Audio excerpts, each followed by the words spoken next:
धागा नाना कपडे धोतर आणि लुगडे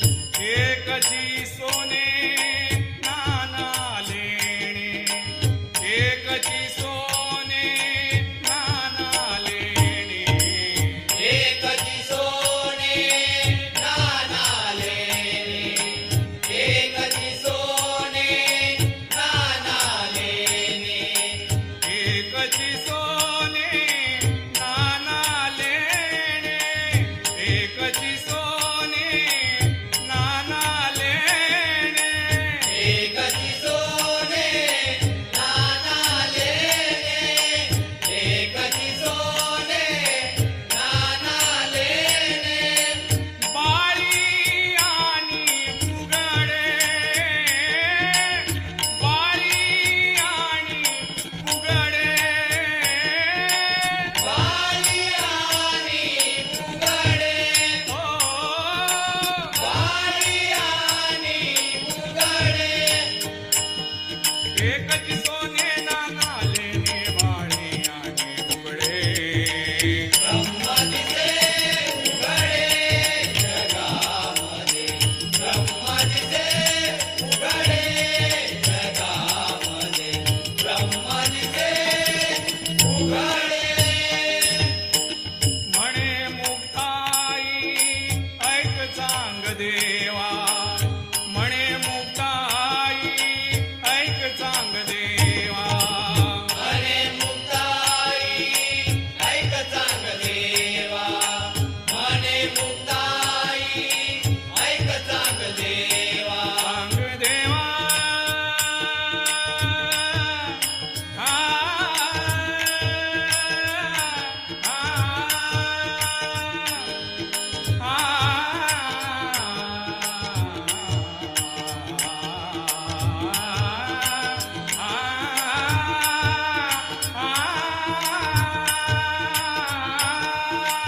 म्हणे मुक्ताई ऐक चांग देवा म्हणे मुक्ताई ऐक चांग देवा म्हणे मुक्ताई ऐक चांग देवा म्हणे मुक्ताई ऐक चांग देवा म्हणे मुक्ताई ऐक चांग देवा म्हणे मुक्ताई ऐक चांग देवा खरे आणि रोकडे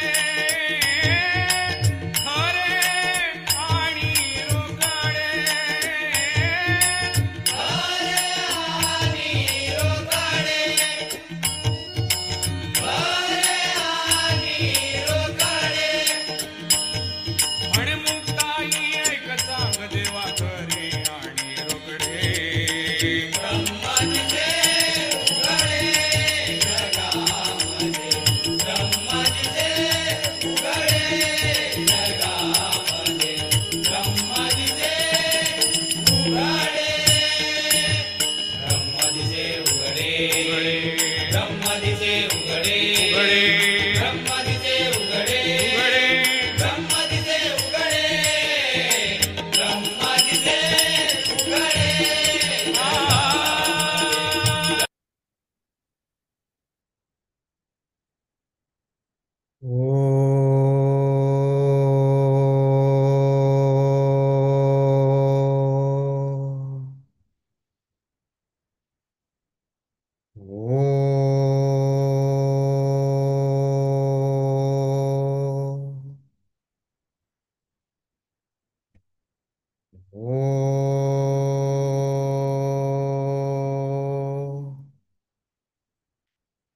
ओम श्री गणेशाय नमः. ओम श्री सरस्वत्यै नमः. ओम श्री गुरुभ्यो नमः. शुकासारिखे पूर्ण वैराग्य जाचे वशिष्ठा परिज्ञान योगेश्वरासे कवी वाल्मिका सारिखा मान्य ईसा नमस्कार माझा सद्गुरु रामदासा नमस्कार माझा सद्गुरु रामदासा जय जय रघुवीर समर्थ.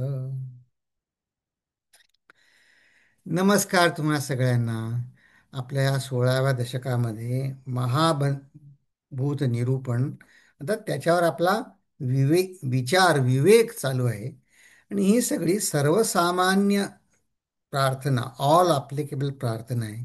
आपण आपल्या साधनेच्या स्तरावर कुठेही असू, आणि त्याच्यामध्ये ही पिंडावरून ब्रह्मांड ओळखण्याच्या कलेमध्ये आपण हे 3 विभाग अ, गेल्या वेळी बघितले. आणि आता ह्याच्या पुढचा जो भाग आहे, 34 ते 43 ओव्या, त्याच्यामध्ये समर्थ पुन्हा पहिल्या ओव्यांमध्ये जे सांगितलं की मुळात मुळात जायचं. तसं प्रकृती पुरुष हे भेद आपल्या जगामध्ये भेद दिसत नाहीत. हे आज भजनामध्ये ऐकल्यासारखं सूत वेगळं म्हणजे सूत सूत आहे तेच कपडा आहे. तो कापड आपल्याला वेगळं, कापडामधलं सूत काढता येईल का, वेगळं दाखवता येईल का? नाही. तर प्रकृती आणि पुरुष म्हणजे त्याची उपयुक्तता, विविधतेची उपयुक्तता आम्ही नाकारत नाही, पण ते परमोच्च मूल्य नाही, असा विषय ते प्रतिपादन करून हा समाज संपवणार आहेत. ते जर बघितलं, मुळाकडे मुळाकडे जायचं म्हणजे काय करायचं, तर आपण बघितलं की उगमाकडे जावे, तिथे स्वाभाविक नॅचरल सुख शांती समाधान आहे. असं मारून मुटकून नाटकी, असं कृत्रिम नाहीये. पण हिची ओळख पटायसाठी माझी आधी दृश्याची आसक्ती कमी झाली पाहिजे. या अर्थाने ते म्हणतात it is beyond sense organs. आणि या दृष्टीनं ते आपल्याला सांगतात की तुम्हाला ज्ञानेंद्रियांना समोर हालचाल दिसते खरी, पण ती कोण घडवत आहे? तो आत्मा शरीरी वर्ततो. तर याचा आपण अर्थ केला की मग म्हणून मुक्तीसाठी आम्हाला हा देह आहे, आम्ही देहामध्ये सध्या तादात्म्य आहे. मग ही मुक्ती मिळवण्यासाठी हा देह अडथळा आहे का साधन आहे? तर मग गेल्या वेळी आपण असं बघितलं की देहधारी म्हणजे पशु प्राणी मानव दोन्ही आहेत.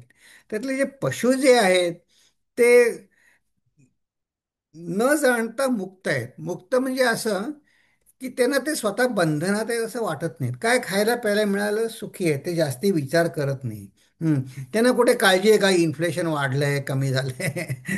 पशूंना काही त्याची काळजी नाही. ते न जाणता ते म्हणजे ते मुक्त आहे ते सुद्धा त्यांना माहिती नाही. आणि मनुष्य त्याला आपण म्हणतो अनकॉन्शियसली दे आर फ्री. पण मनुष्य कसा आहे? मनुष्य हा आपण बद्ध आहोत त्याची त्याला जाणीव आहे. We are consciously bound. आपल्याला जे मोठं व्हायचंय, अमर्याद पाहिजे, नियम नको, नियम तोडावेसे का वाटतं? कारण मी मनातनं म्हणजे मूळ माझं स्वरूप अमर्याद आहे, अनंत आहे. पण मी ते अनंत पण या शरीरातनं भोगायला बघतो, ते तिथे गडबड होते. मग ईश्वराचं म्हणा, आत्म्याचं म्हणा, किंवा संतांचं मोठेपण ईश्वरत्व कशात आहे? तर हा ईश्वर आपलं अमर्यादित्व न सोडता ते लहानपण स्वीकारतात. म्हणजेच आजच्या भजनात म्हटलं तसं, जे सूत आहे, जे सोनं आहे, त्यांनी त्याचं सुवर्णत्व न सोडता ते अंगठी दागिना सोनं बनतं. त्यांनी सुवर्ण तो टाकून नाही दिलाय. त्या सुतानी धाग्यानी त्यातलं का कापडाचं कापूस धर्म टाकला नाहीये. पण तरी ते स्वतःला रामचरित मानसमध्ये ह्या कापडाला सूत हे आहे त्याला तुलसीदासांनी संतांची उपमा दिली. ते म्हणले आधी कापूस पिंजतात, मग त्याचं कापड विणतात, ते कापतात, त्याचं सुई टोचून टोचून त्याचं मग ड्रेस तयार करतात, तरी ते कापड काही तक्रार करत नाही. पण ते धागा तर तसा धागा आहे, तरी त्याचा धागा धर्म सोडला नाही. पण आपली अडचण काय आहे? मी फक्त त्या अंगार खायलाच किंवा त्या अंगठीला तेच परमसत्य मानून बसलो. माझी अडचण अशी आहे की उपाधीद्वारा मिळणारा आनंदच मी खरा मानून बसलो आहे. आणि स्थूल उपाधी लाभासाठी सुख परमात्मा जाऊ द्यावं, सूक्ष्म उपाधीची अवहेलना कमी कमी करतो, कमी लेखतो. बघा, असं आहे बघा, आजकाल आपण किती जण सेलफोनच्या आहारी गेलो, ती मुलंच सांगतात की आता मुलांना इथे होमवर्क देतो आम्ही काहीतरी, होमवर्क म्हणजे घरी त्यांच्या चर्चेला विषय म्हणून. तर मुलं काय सांगतात, आईला असं सांगतात बरं का वर्गामध्ये, म्हणतात आईला वेळ नाही. म्हटलं काय करत असते आई तुझी, स्वयंपाक करत असते का, नाही म्हणले ते फोनवर बिझी असते. आणि म्हटलं मग का विचारत नाही, नाही म्हणले फोनवर काही बघत असताना काही विचारलं की चिडते ती, म्हणून आम्ही विचारत नाही, ती फोनवर असेल तेव्हा. आता आता बघा, त्या मुलांचं बालविहारचं होमवर्क करायला, त्यांना संवाद साधायला, ते स्थूल उपाधी त्यातनं तात्पुरत्या आनंदासाठी मी गमावून बसलो की नाही, त्या मुलाचं मन, किंवा इतरही बाबतीत आपण पैशाच्या लाभ लोभासाठी लोकांचं अंतःकरण दुखवतो. हं, तर आपण ह्या उपाधीलाच खरं मानून चाललो आहे. तर असं आहे, स्थूल उपाधीला अंतिम मूल्य आपण समजतो, तसं नाही आहे. त्याच्या ह्या अर्थाने ज्ञानेंद्रियांच्या पलीकडे आहे. आणि ह्या अर्थाने आत्माच वर्तत आहे, फक्त तो आत्मा शरीरी वर्ततो. त्या आत्म्याचा त्याचं कर्तृत्व बघायला मी शिकण्यासाठी हे सगळं आहे. तर मग आपण आपले दृश्यातले ज्ञान काय करतो, आपण परमार्थामध्ये पहिल्या पायरीमध्ये आपलं दृश्यातलं जे ज्ञान आहे तेच मी परमार्थात आणतो. म्हणजे काय, गुरूंना किंवा बाकीच्या साधक वर्गाला त्याच्या चेहऱ्यावरून, त्याच्या वेशावरून, त्याच्यावरून त्याला लेखतो, कमी जास्ती बघतो.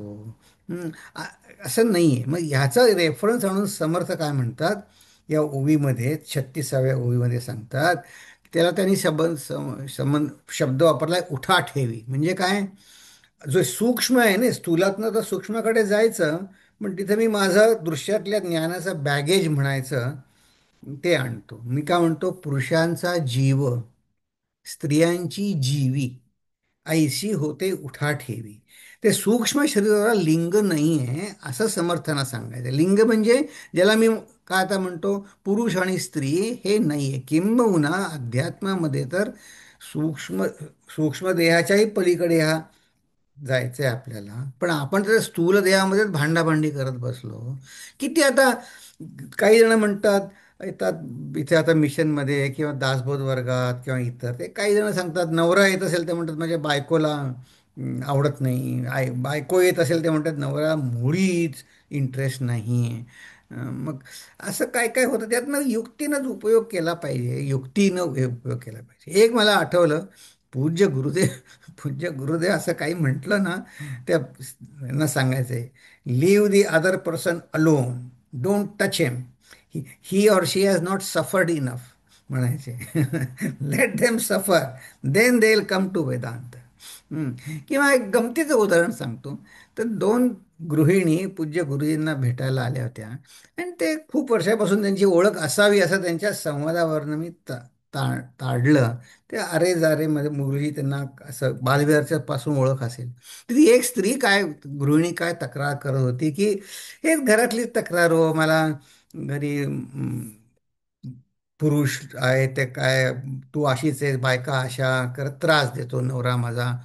झालं काय म्हटलं, पण आणि आज विशेष काय झालं ते गुरुजींनी ओळखलंय, पुष्कळ दिवसांपासून आहे. हे मी शिकायसाठी सांगतोय हा. मी निंदा नाही करत आहे, मी पण त्यातलाच आहे.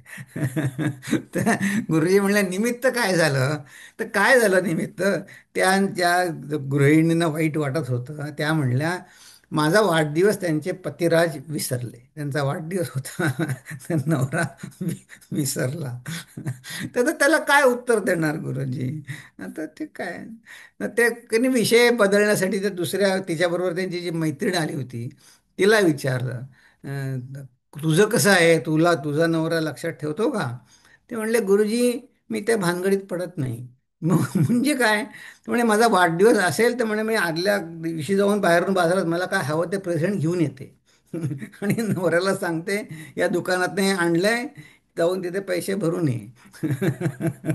उगीच म्हणे कशाला त्रास करून घ्यायचा स्वतःला. तर असं काहीतरी युक्ती तर ठीक आहे, पण सांगायचं असं की स्त्री पुरुषावरून भांडणाला काय हो, पुष्कळ विषय असतात. तर समर्थ सांगतायत हे विविधता आणि भेद कुठे आहेत, हे ताणतणाव कुठे आहे, ते दृश्य जगात आहे, व्यवहारात आहे. सूक्ष्मात परमात्म्यात नाही, परमात्म्यामध्ये द्वैत नाही.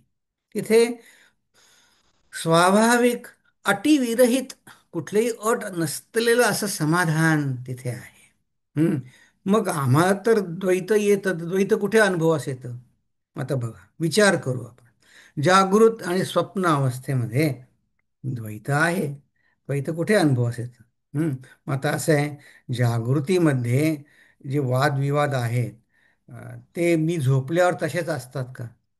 नाही, ते वादविवाद मावळतात, झोपेमध्ये नसतात. हम्म. स्वप्नामध्ये जागृतीसारखे वादविवाद असतात. हम्म. ठीक आहे, तेच तेच असतात. असं कोणाला स्वप्न पडलंय का हो, की स्वप्नामध्ये आपण अत्यंत सुखी समाधानी आहोत? असं स्वप्न सुद्धा पडणं मुश्किल आहे बघा. कारण आपलं सगळं चिंतन या दृश्यातल्या भेदावरती होतं. तर बरं, आपण विचार करू. तर जागृतीमध्ये मी आहे, स्वप्नातला मी आहे, आणि झोपेतला मी, ह्या माझ्या येणाऱ्या जाणाऱ्या अवस्था आहेत. हे तर मान्य आहे, याच्यासाठी काही परमार्थाचं खूप ज्ञान पाहिजे असं नाही. हं. पण हे जे तीन मी आहे, ते विराम पावतात, की जे तिथनं उत्पन्न होतं ते स्थान काय आहे? हम्म. ते स्थान काय आहे, त्याचा विचार मी केला पाहिजे. तर हे स्थान जे काही असेल ते ते सध्या मला ज्ञात नसेल, पण तेथे भेद नाहीत, हे सध्या माझ्या बुद्धीला पटलं पाहिजे. हा, की असं काही एक स्थान आहे की जिथून दॅट इज अ सपोर्ट, या जागृत अवस्थेला आधार काहीतरी पाहिजे ना. आपण झोपेतनं उठल्यानंतर पुन्हा आपल्या सगळ्या स्मृती आपल्यापाशी परत येतात की नाही? येतात. स्वप्न पडल्यानंतर सुद्धा आपण पुन्हा गाढ झोपेत जातो, पुन्हा स्वप्नात येतो. तर तर स्वप्न हे एका अर्थानं गाढ झोपेवर आधारित आहे. झोपी जाणं अपेक्षित आहे स्वप्न पडल्यानं. तसं ही या तिन्ही अवस्था कुठून येतात आणि जातात, हे स्थान सध्या मला ज्ञात नसेल, पण तिथे भेद नाहीत, आणि त्याच्यावरच या सगळ्या तिन्ही अवस्था आधारित आहेत, हे सध्या बुद्धीला पटलं पाहिजे. मग तिथे कसं जायचं ते नंतर बघू. पण ह्या तिसरी अवस्था आहे मात्र. बर, मग असं काय आहे की मग या तीन अवस्थांमध्ये जाण्यासाठी समर्थ आपल्याला या प्रथम बल्ल निबर्हण या न्यायाने सांगतात, स्त्रीसी पुरुष, पुरुषासी वधू, ऐसा आहे हा संबंध. म्हणजे सगळ्यात कठीण ममता तोडण्यासाठी, मोह आशा तोडण्यासाठी त्यांनी हे स्त्री पुरुषाचं उदाहरण दिलं. पण म्हणले ह्याचा सूक्ष्म आहे हे कारण. तर काय सूक्ष्म आहे, की पुरुष इच्छेमध्ये प्रकृती, प्रकृतीमध्ये पुरुष व्यक्ती, प्रकृती पुरुष बोलती येणे न्याय. म्हणजे एक स्थूल अर्थाने गेल्या वेळी आपण याचा अर्थ बघितला, की भागवतामध्ये वर्णन आहे, जो या जन्मी पुरुष आहे तो गेल्या जन्मी स्त्री होता, आणि जे गेल्या जन्मी स्त्री आहेत ते यावर्षी पुरुष होते का? तर तिथं गमतीनं व्याख्याकारांनी असं म्हटलंय की तुम्ही कायम म्हणे एकमेकाची निंदा करत राहिलात, तर त्यामुळे ते निंदेमुळे काय होतं, तर ते चिंतन होतं त्या दुसऱ्या लिंगाचं. त्यामुळे सारखं त्याचं चिंतन करत, पुरुष असे किंवा स्त्री अशी, खरं त्याला काही खरं अर्थ नाही. पण त्यामुळे असं उलट होतं. हे एक झालं. पण दुसऱ्या अर्थाने पुरुष आणि प्रकृती काय आहे, की ह्या सगळ्यांना आपल्याला, सगळ्यांमध्ये असलेलं जे परमात्म तत्व आहे ते नुसतं आहे, त्यानेच आपले सगळे व्यवहार चालू आहेत. आणि हे जे व्यवहार आहेत त्याला म्हणले ते विविधता, ती म्हणजे प्रकृती. नुसती प्रकृतीला स्वतःची इच्छा नाही, ती परमात्म्याच्या इच्छेने काम करते. मग परमात्म्याच्या इच्छेनंच ही प्रकृती आलेली आहे, असं समर्थांना सांगायचं आहे. पण आपण जर मी त्या विविधतेमधले जी प्रकृती आहे तिलाच खरं मानून चाललो, तिलाच अंतिम सत्य मानून चाललो, तर तिथे मात्र माझा घोटाळा होईल. मग असं आहे, ह्या सूक्ष्म अभेद असलेल्या स्थितीला जाणायचं कसं? कारण सध्या तर माझा सगळा व्यवहार इंद्रियांना आहे, आणि आपण हळूहळूच जाऊ, कारण समर्थ त्याला सारखं प्रचिती प्रचिती म्हणत आहे. तर मला या अभेद स्थितीचा प्रत्यय कसा, कुठे आणि केव्हा येईल, विचार केला पाहिजे. कारण समर्थ आता बघा, 16वा दशक चालू आहे आपला, तर या कसा प्रत्येक कसा येईल. आता आपण असं करू की ह्या अभेद स्थितीबद्दल आपापली काय समजूत आहे ती आपण आपल्या आतमध्ये डोकावून बघू. बरोबर वाईटचा प्रश्न नाही, आपण जिथे आहोत तिथे आहोत बरं का. प्रत्येकाला त्याची जी समज आहे ती योग्यच आहे, बरोबरच आहे. आपण असं करू, बरेच दिवसात आपण सरप्राईज टेस्ट नाही घेतली. तर आज आपण सरप्राईज टेस्ट घेऊ. की या अभेद स्थितीचा प्रत्यय कसा, कुठे आणि केव्हा घ्यायचा. आता बघूया, मला येत आहे का करता. अं, हां, तर हे लॉन्च करतो मी. दिसत आहे का तुम्हाला? हं. अभेद स्थितीचा प्रत्यय कसा, कुठे आणि केव्हा घ्यायचा. तर बघा, अभेद स्थिती म्हणजे त्यासाठी ते कसा, कुठे, ते जे त्याचा निर्णय झाल्यावरती कळतं ना मला. काय, एक म्हणजे मृत्यूनंतर स्वर्गलोक, तिथे हा मस्त आहे सगळं, इंद्रदेवता देवदेवता आहेत, अगणित भोग विराम आहेत, विलास आहे, छान आहे सगळं. किंवा मृत्यूनंतर काय, आपली इष्ट देवतेचं साकेत धाम, वैकुंठ धाम, त्या आपल्या आराध्य दैवताच्या सेवेमध्ये मी असेल. किंवा सध्या आहोत तेथे मनबुद्धीने उपाधी गौण मानली की मी मुक्त आहे. किंवा मला काही अडचणी आहेत त्या मी सोडवू पण शकतो संसारात राहून, काय हरकत आहे. सध्या आहेत त्या सर्व अडचणी दूर होताच, मग काय अभेद आहे. हां, ते एका वेस्टर्न फिलॉसॉफरनी म्हटलंय, only way to gain happiness in this world is fat bank balance and good health. असं त्यांनी म्हटलंय. आता ते तुमचं तुम्ही बघा, खरं खोटं मला माहीत नाही, पण तुम्ही मत मात्र नोंदवा. हं? विसरला नाही येत ना, आपण खूप दिवसांनी टेस्ट घेतोय. तुम्ही मत नोंदवा तुमचं.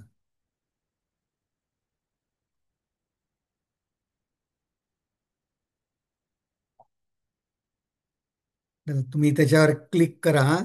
मला असं वाटतं मल्टिपल ऑप्शन नाही यायला, एकच ऑप्शन विचारणे असं सेट केलं आहे मी. हं.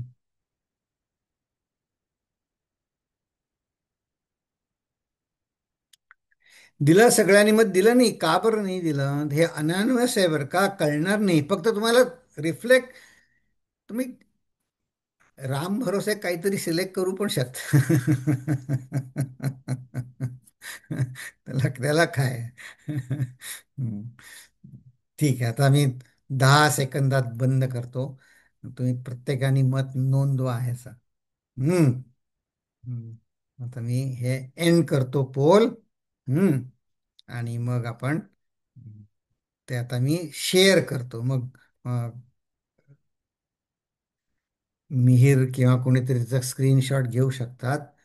तर बघा, अ, असं आपण एक गमतीनं म्हणतो, समर्थांना हा पोल रिझल्ट बघितल्यावर किती आनंद वाटेल, की म्हणे अरे वा. हम्म. का बरं आनंद वाटेल, त्यात आपण बघूया. हां, की बहुसंख्य लोकांना कसं आहे बघा, की इथं आपण काय बघितलं, की बहुसंख्यांनी जे मत दिलं ते तुम्हाला माहिती आहेच. पण असं आहे, मृत्यूनंतर स्वर्गलोक, देवदेवता, इंद्र, अगणित भोग, ह्याचं वर्णन अगदी सुरुवातीच्या दशकामध्ये, आपली सुरुवात तर तशीच होत असते की नाही, तिथून झाली. पण ते काही खरं नाही. मग 4थ्या 5व्या दशकामध्ये म्हणले, तुम्हाला 4 प्रकारच्या मुक्तींचं वर्णन आलं. मग म्हणले तुमच्या आराध्य इष्ट देवतेपाशी तुम्ही जाऊ शकता. पण समर्थ हे अद्वैत वेदांताचे पुरस्कर्ते आहेत, आणि त्यांची अशी ठाम निष्ठा आहे की सध्या आपण जिथे आहोत तिथे मनबुद्धीने उपाधी गौण मानताच मी मुक्त आहे. बघा, 2 वर्षापूर्वी इथे समर कॅम्प इथे आमचे घेतो 4-5 आठवडे.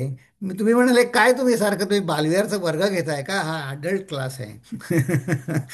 मी खूप शिकायला मिळतं बघा मला त्याच्यातून.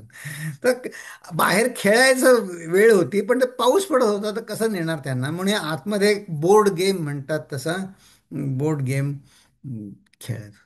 तर त्यातले छोटी मुलं पहिलीतली, ते रडायला लागला एक मुलगा. काय झालं? नाही म्हणे, मी सारखा हरतोय. आता तो हरणं म्हणजे खरं हरणं आहे का? तो जिंकला जरी तरी तो खरा जिंकणार का? नाही. ते असं आहे आपलं. तुम्ही मनाने ठरवलं आणि तुम्ही जिंकलात की तुम्हाला तुम्हाला आनंदच आनंद आहे. हं. तर सध्या आपण आहोत तिथे मनबुद्धीने उपाधी गौण मानताच आहे. सध्या आहोत त्या सर्व अडचणी दूर होताच मी सुखी होईन, हे समर्थांना मान्य नाही. हं. त्याप्रमाणे बघा, तुमचं आता तुम्ही आपापलं उत्तर पडताळून पहा.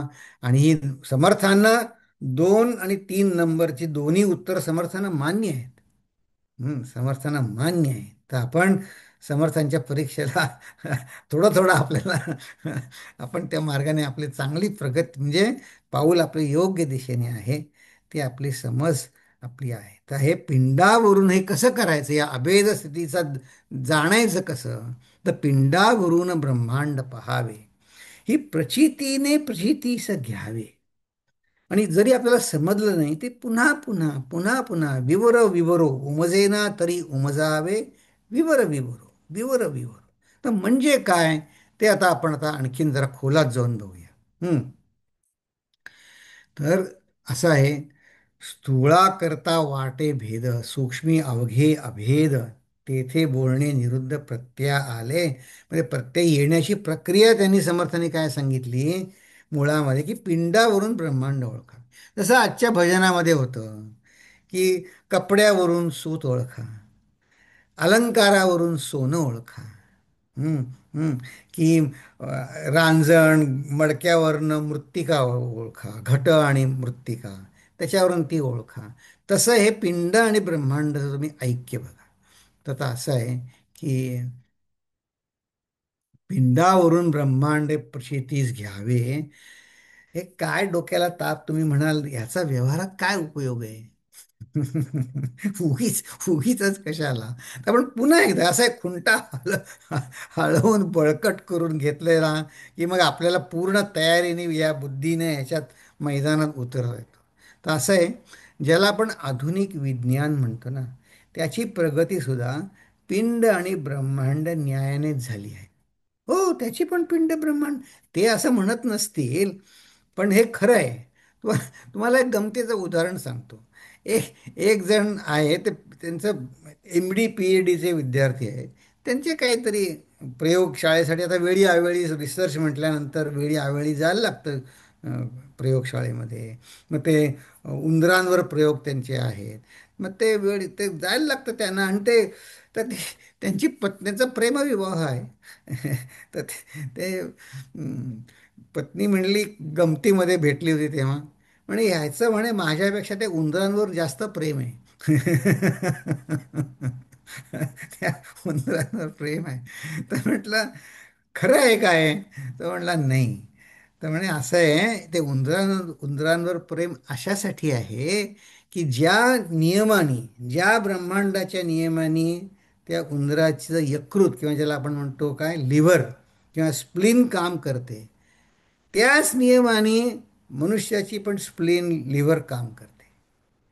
ते इन्सुलिनच्या एका ह्याच्यावर सिंथेटिक इन्सुलिनवर काम करत होते त्यावेळी.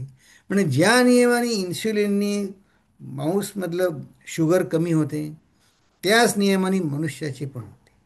आणि म्हणले म्हणून आपण रिसर्च करू शकतो. हा हा भगवंतानी दिलेल्या नियमानुसार सगळं वनस्पती प्राणी पशु त्यांचे आतले नियम चालतात, म्हणून आपण प्रयोग करू शकतो. नाही तर प्रयोग करणं शक्य नाही होणार, कोण आपल्या मनाला वाटेल तसं वागायला लागलो तर. तर हे पिंड ब्रह्मांडाचा न्याय, ही प्रगती आधुनिक विज्ञानानेच झालेली आहे. तर आता कशी आहे? तर आता बघा, तुम्हाला एक गोष्ट सांगतो या उंदरांची. तुम्ही म्हणाल काय आज तुम्ही म्हणले तर होते पिंड ब्रह्मांडार विषय. आता मी काय करू, हा विषय जरा कठीण आहे. तर ते पटण्यासाठी काहीतरी मला इकडून तिकडून मसाला गोळा केला पाहिजे की नाही. तर असं आहे, हे एक जाड्या आणि रड्या उंदराची गोष्ट आहे बरं का, खरी गोष्ट आहे बरं का, खरी गोष्ट आहे. काय गोष्ट आहे? त्याचा प्रयोग करून शास्त्रज्ञांनी प्रयोगशाळेमध्ये जन्मतःच ओबीस माईस ज्याला म्हणतात ते तयार केले. अमेरिकेमध्ये ओबिसिटी फार कुठे जगभरात पण असेल बरं का, फार वाढलंय बरं का. ओबीस माईस की ते त्यांचं वजन इतकं त्यांना. तर ह्याच्यावर अनेक प्रयोग करून झाले की त्या ओबीस उंदरांना असं एक ते व्यायामाचं यंत्र आतमध्ये असतं की त्यांना त्याच्यावर 5, 6, 7 तास चालल्याशिवाय त्यांना खायलाच मिळत नाही. ते असं ते चालत राहायला लागतं. तरी त्यांची ओबिसिटी काही कमी झाली नाही. हम्म. तर तुम्ही काय म्हणाल, हे प्रारब्ध आहे, ते कसं आम्ही बदलणार? तसंच आमचं ते ओबीस जाऊ द्या, पण आम्हाला जी सुखदुःख संसारातली आहेत ती अशीच आहे. आम्ही इथेच का आलो, अशीच काय परिस्थिती, प्रारब्ध आहे. मग पुरुषार्थाचा काय भाग आहे? ते जे उंदीर तुम्हाला दोन दिसत आहेत ना, ते काय केलं माहिती आहे का? हे दोघे एकाच जातीचे, एकाच तऱ्हेचे आहेत. फक्त एक उंदीर ओबीस नाही आहे. तो कसं काय नाही आहे? तर त्यांनी काय केलं, सशक्त म्हणजे एरवी चांगल्या असलेल्या उंदराचा पोटातले जे आपल्या विष्ठेमध्ये जंतू असतात ना, ते या जाड्या उंदराच्या पोटामध्ये ते विष्ठेत म्हणजे त्याचे ट्रान्सप्लांट केले म्हणतात ते. त्याला म्हणतात बायोम ट्रान्सप्लांट. तर मराठी काका आहेत इथे, ते सांगतील नंतर आपल्याला जास्ती, पण डॉक्टर आहेत ते. तर असं करतात त्याच्यामध्ये. तर ती विष्ठे बदलली की काय झालं, त्यांनी त्याच्या खाण्यापिण्याच्या सवयी बदलल्या त्या उंदराच्या. आणि तो त्याचं जास्तीचं वजन होतं ते हटलं. हं. म्हणजे मानवामध्ये सुद्धा असं करतात. आता अं, हा पुरुषार्थ झाला की नाही, चांगलं अन्न खाणं हा पुरुषार्थ झाला. प्रारब्धाने मी हा उंदीर म्हणेल, प्रारब्धाने मी असा ओबीस म्हणून जन्माला आलो असेल, पण मी पुरुषार्थ करू शकतो की नाही. हा, या पुरुषार्थाचा पण त्याच्यामध्ये मार्ग आहे, म्हणून आपल्या साधनेला किंमत आहे. तरी हा पिंडावरून ब्रह्मांड पहावे, प्रचितीने प्रचितीस घ्यावे, हे समजत राहिलं पाहिजे ह्या न्यायाने. तर असं आहे, ही भक्ती दर्शनं आहेत ना, आपण मगाशी म्हटलं की मी स्वर्गलोकी जाणार आहे इंद्रदेवतांच्या वगैरे, किंवा मी साकेत धाम श्रीरामाच्या साकेत धामाला वैकुंठामध्ये जाणार आहे. ही जी भक्ती दर्शनातला फरक आहे, तो साधकाची योग्यता पाहून ही जी भक्ती दर्शन शास्त्र आहेत ती तसा आपल्याला उपदेश करत असतात. हम्म. तर आता असं एक तुम्ही एक अभंग वाचला असेल बघा, जसे दुधामध्ये काय लोणी, तसा देही चक्र पाणी, दूध आणि दही साधक सिद्ध. पण असं आहे, याच्यामध्ये एक समजण्यासाठी की साधकाने काय दही घुसळून लोणी वर आणावं, हे प्रयत्नापुरताच हा दृष्टांत आहे. नाहीतर काय होईल, तर जो दही म्हणले हो म्हणलं दही आल्यावर मग दूध संपलं. तसं ही सृष्टी म्हणजे जर दही मानलं तर भगवंत संपला. आता भगवंत जगात अस्तित्वात नाही आता. सगळं दही झालं, दूध संपलं. असा असा अर्थ नाही काढायचा. म्हणून जे दृष्टांत असतात ते शंकराचार्यांनी, रामदास स्वामींनी दिलेले दृष्टांत आपल्या साधनेसाठी, रिफ्लेक्शनसाठी, ध्यानासाठी उपयोगी पडतात. मग हा रज्जू सर्प दृष्टांत काय आहे? तो आत्मा आणि सृष्टी यासाठी तेच म्हणतात, या रज्जू सर्पवत आहे. पण तर रज्जू सर्प आपण गेल्या वेळी चर्चा केली, त्यात म्हटलं होतं की आपण हे दोन आहेत का एक आहे? आता दोन आहेत म्हटलं तरी पंचायत आहे. एक ज्ञानी आहे त्याला एक आहे. हं. अज्ञानी आहे त्यालाही एकच आहे. त्याला फक्त सर्प सर्प दिसत आहे. अज्ञानी आहे त्याला. ज्ञानी जो आहे तो म्हणतो मला दोन दिसत आहेत, पण हा सर्प नाही आहे. आय कॅन अंडरस्टँड, तो म्हणतो की तुला दोन का दिसत आहेत, ते त्याला समजतं ते. हां. पण कोणी जर म्हणत असेल, हां हां, मला हा साप, मी त्याचा चांगला बंदोबस्त करतो, मग तो काय मोठा एक सोटा घेऊन येईल, तरी तो अज्ञानीच आहे. तो जगाच्या दृष्टीनं म्हणत असेल की मी शूर आहे, पण तो शूर नाही आहे. संत त्याला अज्ञानीच समजतात. की मग ती चर्चा होत राहते वेगवेगळ्या पैलवानांमध्ये, की हा सोटा चांगला का तो दगड मारू का सोटा मारू, ती चर्चा होत असते. पण हा सगळा प्रॉब्लेम त्या सोट्याने पण सुटत नाही आणि दगड मारून पण सुटत नाही. त्या भ्रमच आहे हा. आता रज्जू सर्पवत. मग ह्या न्यायाने समर्थ एकता एक ओवी पुढे जाऊ. ज्या क्षणी मला द्वैत इच्छा झाली, द्वैत इच्छा होते मुळी, तिथे मी काय झालो, तरी ते आली भूमंडळी. हं, भूमंडळी आणि मुळी रुजू पहावे. ह्यात हा विरोधभास आहे. हा कसं झालं, मी परमात्म्यापासनं खाली आलो. हे ना डायरेक्ट एक भाषांतर इथं सांगायचं आहे काय समर्थांना, की द्वैत संसारात केवळ विवेकानेच समाधान मिळेल, बाकी दुसऱ्या कशानेही समाधान मिळणार नाही. परिस्थिती बदलून मी सुखी होईन असं जो म्हणतो, तो संसारी. पण बुद्धीने माझ्यात मी आंतरिक परिवर्तन करून विकास करून घेईन माझा, तो झाला साधक. ती आपली साधना. तर ही जे म्हटलंय, त्याला समर्थांनी आधी एक त्याचं सूत्रवाचक केलंय, की आता ही आपण काय बघितलं, हे पंचमहाभूत आपण का बघत आहे, की जाता उठता बसता जो सगळीकडे आपल्याला भगवंत बघायचा आहे. तर हा अखंड ध्यान दशक, एक 14वा दशक आत्ता आपण बघितला. त्याच्यामध्ये युगधर्म म्हणजे ह्या त्या युगधर्म निरूपण समासामध्ये समर्थ काय म्हणले, आपलीच परिस्थिती आहे. गृही पोटे विण कष्टती. मग आता कष्ट, घरी खूप त्रास आहे, मग काय झालं, कष्टी होऊन निघून जाते. मग बुद्धीत परिवर्तन झालंच नाही बरं का, फक्त मी समस्येपासून दूर गेलो. मग म्हणले त्यास ठाई ठाई मारती चोरी भरता. म्हणजे कुठे चोरी झाली तर म्हणतात हा हात नवीन आलाय आमच्या गावामध्ये, यानेच केलं असणार म्हणून म्हणले. तर नाही नाही, तसं पळून जायचं नाही, परमार्था पळून जाण्यासाठी नाही. मग कसं काय, संसार मिथ्या ऐसा कळला, ज्ञान समजोन निघोन गेला, तेणे जन पावन केला, आपणा ऐसा. समर्थ जणू स्वतःचं चरित्र सांगतात. काय, संसार मिथ्या ऐसा कळला म्हणजे त्यांना दोन्ही दिसतंय, दोर पण दिसला आणि सर्प पण दिसला. आणि ते मिथ्या मग मिथ्या समजला किंवा ज्ञान समजून निघून गेला म्हणजे काय, तर मी ज्ञानाने समजून मी माझी त्यातली आसक्ती दूर केली पाहिजे. मगाशी मी म्हटलं ते सापशिडी किंवा शूट्स अँड लॅडर खेळताना तो मुलगा रडत होता. मग तो मुलगा वयाने मोठा झाल्यावर काय म्हणतो, अरे याच्यात रडण्यासारखं काही नाही आहे, हा खेळ आहे. मग ते तो त्यातनं तो यश अपयश या संसारातनं मोजायची बुद्धी त्यातनं परत फिरली. हे ज्ञान आहे. निघून गेला म्हणजे काय, त्यातली महत्व बुद्धी गेली. मग तेने जन पावन केला आपणा ऐसा.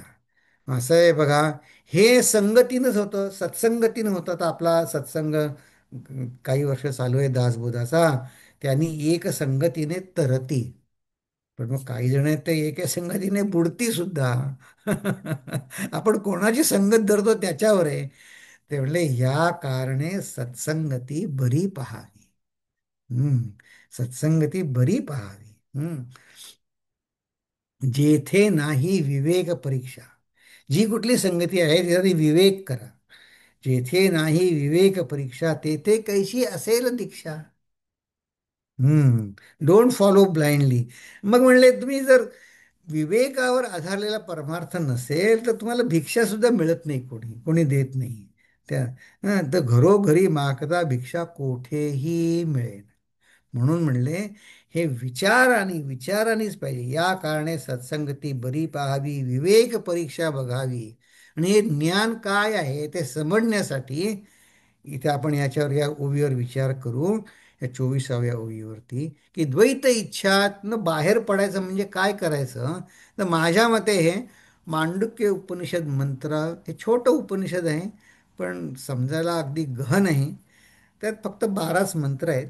तर त्यातल्या 7व्या मंत्रावरती कारिका गौडपादांनी कारिका लिहिली आहे. शंकराचार्यांचे आजे गुरु त्यांनी त्याच्यावर कारिका म्हणजे त्याच्यावर निवेदन केलं आहे. ते काय आहे बघा. बघा कसं फार अगदी ह्याचंच आपण असं समजू नका की मराठीतनं आपण दासबोध वाचतोय तर हे फार उच्च तऱ्हेचं ज्ञान आहे. हे समजण्यासाठी आपण याच्यावर एवढा वेळ खर्च करतोय. ते गौडपादाचार्य काय म्हणतात, प्रपंच जर असलाच कदाचित तर तो विवेक केल्याने निसंशय सगळं जाईलच तो.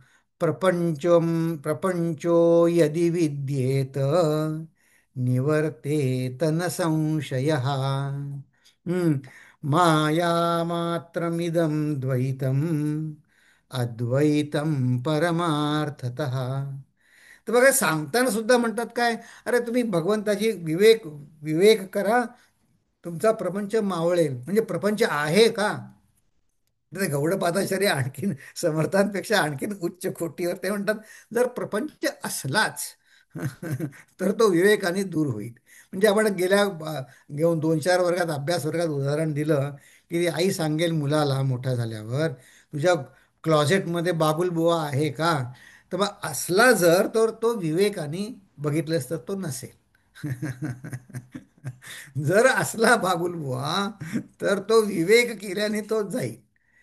जर असं म्हणलं जाईल म्हणजे आहे असा अर्थ होईल.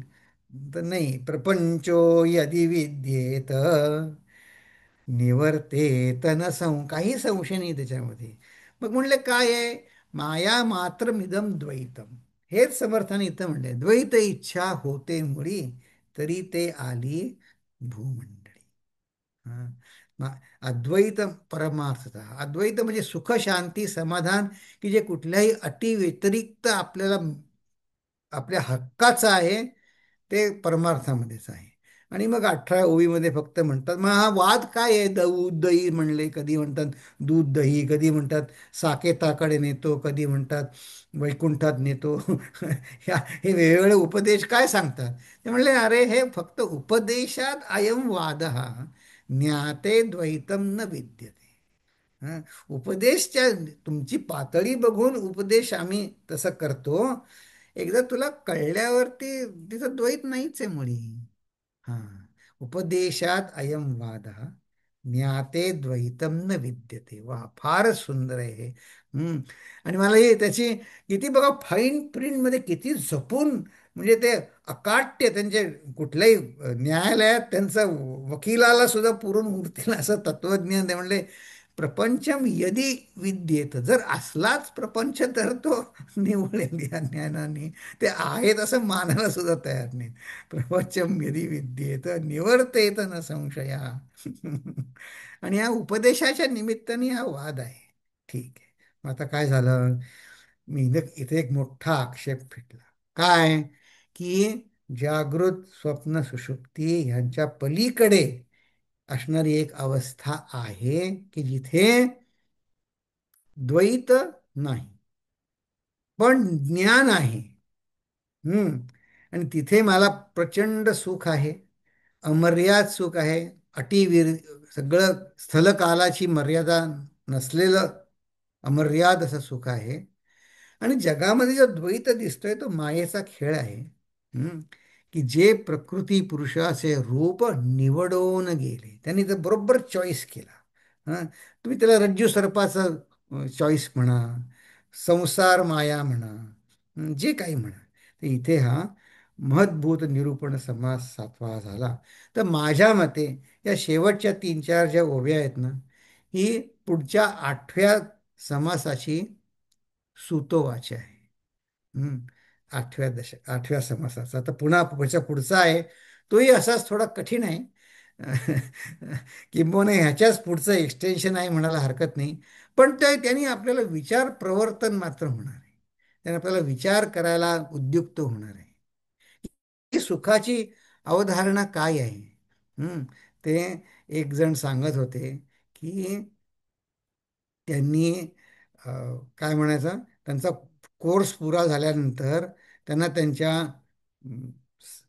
आचार्यांनी काय विचारलं, हा कोर्स झाल्यानंतर तुझी सुखाची व्याख्या बदलली का नाही? हा, सिद्ध पुरुष होणं आपल्या हातात नाही, कठीण असेल, पण तुझी सुखाची व्याख्या बदलली का? हा, खात्री पटली का? हं. त्याला सगळं महत्व आहे. हं? तर आता आपण आता इथे थांबू आणि मग पुन्हा पुढच्या आठवड्यामध्ये हेच पिंड ब्रह्मांडाचा विषय आहे, पण त्याच्यावर आपण आणखीन आपल्या आपल्या ह्याच्यावर सोप्या शब्दामध्ये आपण आणखी त्याच्यावर विचार, हे आपल्या बुद्धीला पटवण्यासाठी हा सगळा खटाटोप आहे. हं? ओम पूर्णमिदं पूर्णात् पूर्णमुदच्यते पूर्णस्य पूर्णमादाय पूर्णमेवावशिष्यते. ओम शांती शांती शांती. हरि ओम श्री गुरुभ्यो नमः. हरि ओम. नमस्कार.